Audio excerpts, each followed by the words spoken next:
चींटी और एक क्रिकेट के बारे में है। ये कहानी एसॉप ने लिखी है। इसमें मेनली दो कैरेक्टर्स हैं, चींटी और एक क्रिकेट, और उनकी बातचीत के द्वारा इस चैप्टर को बताया गया है। तो हम पहले आगे बढ़ते हैं। इसमें कैरेक्टर्स हैं, हाँ, एक चींटी और एक क्रिकेट। तो ये एक फेबल है। फेबल क्या होती है? एक ऐसी कहानी होती है जिसमें कि एनिमल्स के द्वारा कोई मोरल वैल्यू दी गई है, कोई शिक्षा दी जाती है। ये एसॉप ने लिखी है। फेबल इस तरह की कहानी है। ये इस चैप्टर में बहुत इंपॉर्टेंट है फेबल के बारे में जानना। राइमिंग स्कीम की अगर हम बात करें तो राइमिंग स्कीम ऐसे पहचानते हैं कि सेंटेंस के आखिरी में जो लेटर्स लिखे गए हैं, तो पहले सेंटेंस के आखिरी में और दूसरे सेंटेंस के आखिरी में जो लेटर लिखे गए हैं वो आपस में राइम हो रहे हैं, तो वो ए हो जाएंगी। तीसरे सेंटेंस और चौथे सेंटेंस के आखिरी में जो है वो एक्चुअली आपस में राइम हो रहे हैं, तो वो बी हो जाएंगे। तो इसका राइमिंग स्कीम है ए बी सी डी। ये आगे जाके आपको काम आएगा।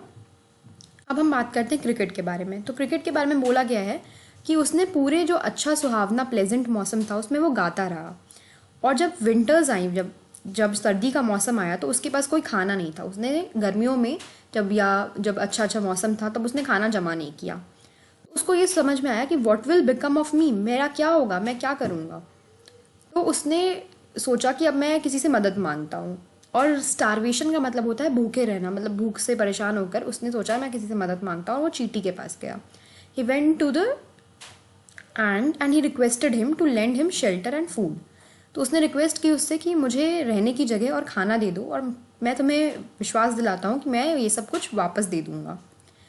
तो ये क्रिकेट ने कहा चींटी को, एंट को। तब चींटी ने क्या जवाब दिया?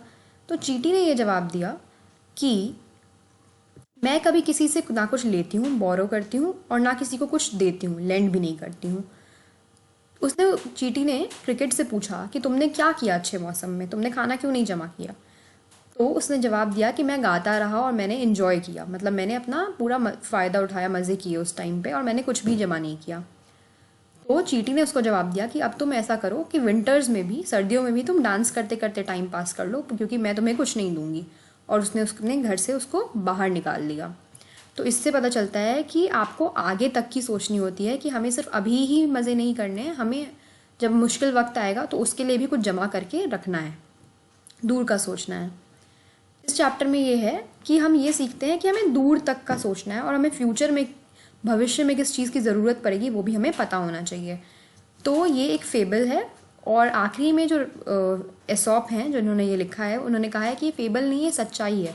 बहुत सारे ह्यूमन बींग्स भी जो हैं, इंसान जो हैं, वो भी इस क्रिकेट की तरह हैं, आगे तक का नहीं सोचते हैं। अब इस चैप्टर में कुछ डिफ़िकल्ट वर्ड्स आए थे, उनकी हम बात करेंगे। पहला वर्ड है अकस्टम टू सिंग, जिसका मतलब होता है कि अकस्टम मीन्स किसी चीज़ की हैबिट लग जाना, तो सिंगिंग की हैबिट थी उसको।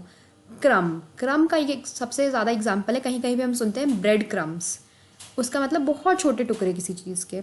स्टारवेशन मतलब किसी चीज़, भूख की कमी से, मतलब बिल्कुल भूखे रह जाने से मर जाना या बहुत परेशान होना, उसको स्टारवेशन कहते हैं। फेमीन जो होता है, फेमाइन अगर आप कहेंगे तो, वो स्कार्सिटी ऑफ फूड हुई, मतलब कि खाने की कमी हो जाती है, कुछ खाने को नहीं मिलता। ट्रेमलिंग मतलब शेक करना, थरथराना, कांपना, एंग्जाइटी से, चिंता से ये ऐसा हो जाना। ले नथिंग बाय, कुछ भी बचा के नहीं रखना, कुछ भी उसने सेव नहीं किया। और कोथ जो है, पुराने टाइम में सेड जो वर्ड होता है कहना, इसको कोथ लिखते थे, तो ये वो है। इससे हमें ये चैप्टर पता चलता है। इसमें दो ही कैरेक्टर्स हैं, एंट और क्रिकेट। और एंट जो है वो बहुत समझदार है और आगे का सोचती है या सोचता है, और क्रिकेट जो है वो बहुत लापरवाह है। Okay, thank you.